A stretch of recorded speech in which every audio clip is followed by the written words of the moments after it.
जेठानी की रसोई पार्ट 1। तारा की दो बहू थी। बड़ी बहू दिशा और छोटी बहू अंजलि। तारा अपनी दोनों बहू से दुखी थी क्योंकि उसकी दोनों बहू सुबह शाम चूहे बिल्ली की तरह आपस में लड़ा करती थी। ऐसे ही एक दिन, माँ जी, आज तो आप फैसला कर ही दो। मैं अब अपनी देवरानी के साथ रसोई में काम नहीं कर सकती। अरे फिर से तुम दोनों ने अपना सुबह सुबह भजन शुरू कर दिया। तो मैं कौन सी मरी जा रही हूँ जेठानी जी आपके साथ रसोई में काम करने के लिए। मैं तो खुद चाहती हूँ कि आपसे मुझे छुटकारा मिल जाए। आपके नखरे कुछ ज्यादा ही है। माँ जी, आज तो आप दीदी की दिल्ली तमन्ना पूरी कर ही दो। अरे बस करो तुम दोनों आपस में लड़ना। तुम दोनों यही चाहती हो ना कि मैं तुम दोनों को एक साथ रसोई में काम करने ना दूं। ठीक है, अब से सुबह का सारा खाना छोटी बहू बनाएगी और रात का सारा खाना बड़ी बहू। अब तो तुम दोनों को कोई प्रॉब्लम नहीं है ना? हाँ, ये फैसला बिल्कुल ठीक है। मुझे माँ जी के फैसले से कोई ऐतराज नहीं है। मुझे भी माँ जी के इस फैसले से कोई प्रॉब्लम नहीं है, पर मेरी एक बात कान खोलकर सुन लो अंजलि, जब मैं रसोई में रहूं तुम मत आना। मुझे तो वैसे भी रसोई में जाना पसंद ही नहीं है, और जब आप रहो तब तो मैं और रसोई में जाना पसंद ही ना करूं। इस तरह से तारा अपनी दोनों बहू के बीच में रसोई का बंटवारा कर देती है। अब सुबह छोटी बहू सभी के लिए नाश्ता बनाती, पर खाना बनाने के बाद वो रसोई की सफाई नहीं करती, और जब रात में दिशा खाना बनाने जाती तो वो रसोई का बुरा हाल देखकर अपनी देवरानी पर गुस्सा करती। अंजलि, सुबह से रात हो गई है, तुम्हारे बाद किचन में अब मैं आई हूँ खाना बनाने के लिए, पर तुमने अब तक रसोई की सफाई नहीं करी। पूरा रसोई गंदा पड़ा है। दीदी, मैंने अपना काम अच्छे से किया है। आप अपने काम में काम चोरी मत दिखाओ। अब आपका समय है। मैं कोई काम चोरी नहीं कर रही हूँ, मैं बस तुम्हें बता रही हूँ, खाना बनाने के बाद रसोई साफ कर दिया करो जिस तरह मैं सफाई करती हूँ। मुझे रसोई की जितनी सफाई करनी थी मैंने कर दी। अब आपका काम करने का समय है, इसलिए आप देख लो। अंजलि, तुम जो कर रही हो ना वो बिल्कुल सही नहीं है। अब दिशा पहले रसोई की सफाई करती है और उसके बाद खाना बनाती है। अगली सुबह फिर अंजलि की बारी होती है और अंजलि इसी तरह से रोज खाना बनाती, पर रसोई की इज्जत नहीं करती और ना ही उसकी साफ सफाई। माँ जी, आप अपनी छोटी बहू को समझा लीजिए, नहीं तो मैं अपना अलग रसोई कर लूंगी। बड़ी बहू, आखिर अब क्या कर दिया छोटी बहू ने जो तू अपनी रसोई अलग करने की बात कर रही है? एक बार आप चलकर रसोई देख लीजिए ना, उसकी हालत देखकर आप खुद समझ जाएंगी। अगर ऐसी बात है तो चल दिखा मुझे। आखिर ऐसा भी क्या हो गया जो अब तू मेरे इस फैसले से भी नाखुश है और अपनी अलग रसोई की डिमांड कर रही है? दिशा अपनी सास को अपने साथ रसोई घर में ले जाती है।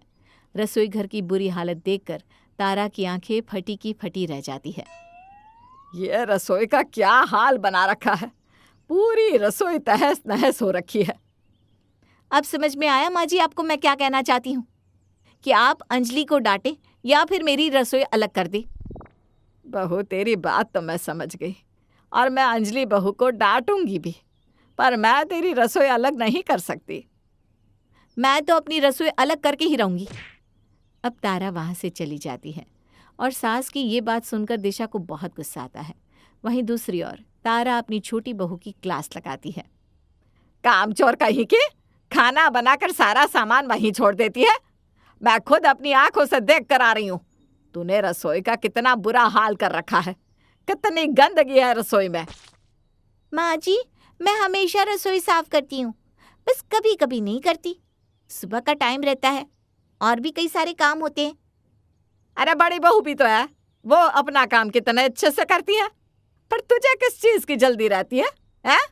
देख बहू, अगर कल से तूने रसोई की सफाई नहीं रखी तो मैं मार मार के तेरा भूत बना दूंगी। माँ जी, आप तो हर समय मुझे ही सुनाती रहती हो। अरे तो तू अपनी हरकत सुधार लेना। तारा अंजलि को धमकाकर चली जाती है, पर अंजलि अपनी हरकतों से बाज नहीं आती। पर दिशा अपनी देवरानी की इन हरकतों से काफी परेशान हो जाती है और एक बार फिर अपनी सास से अपनी अलग रसोई की डिमांड रखती है। माँ जी, अंजलि के अंदर जरा भी सफाई नहीं है, इसका बस चले ना तो हमें गंदा खाना खिला दे। और एक बात, मैं खाना बनाने से पहले और खाना बनाने के बाद सफाई नहीं कर सकती। इसलिए आप मेरी रसोई अलग कर दीजिए, क्योंकि अंजलि नहीं सुधरने वाली।